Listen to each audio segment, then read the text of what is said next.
document qu'on a produit, c'est ce qu'on appelle un position paper free. C'est sur le rôle de l'audit committee dans le contrôle et la gestion des risques. Les risques, il y a beaucoup de risques qu'une entreprise a à faire face. Il y a des risques comme des risques financiers, des risques au niveau d'augmentation de taux d'intérêt, des risques de réputation, des risques qui sont associés à l'entreprise, okay?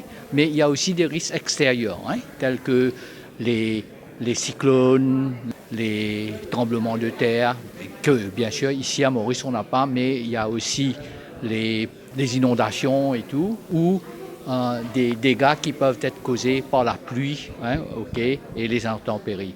Donc nous, ce que nous avons fait dans ce document, c'est de faire les personnes qui siègent sur le comité d'audit prendre conscience de tous les risques qui existent et normalement, ils doivent faire ce qu'on appelle un risk assessment et produire un registre des risques et aussi comment contrôler ces risques.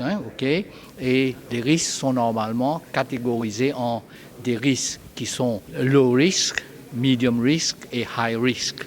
Et aussi, on regarde les risques en termes de probabilité que ça va arriver. Il y a des risques, par exemple, qu'un avion tombe sur une entreprise, le bâtiment d'une entreprise, des risques, c'est très, très minime.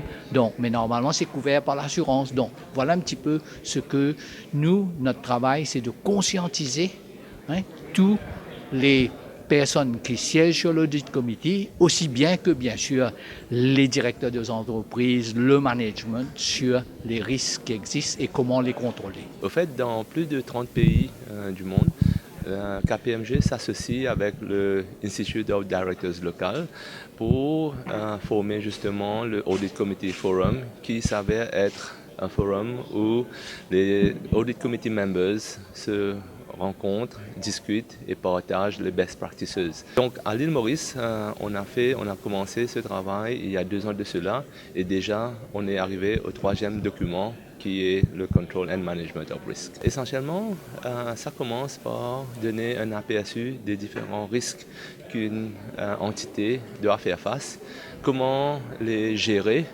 comment les contourner pour arriver à un niveau où le niveau de risque reste gérable et ce, dans l'objectif global de l'entreprise. Donc c'est un papier sur le best practice, très pratique, des questions qu'on doit se poser quand on siège sur un comité d'audit et quand on gère le risque dans l'entreprise.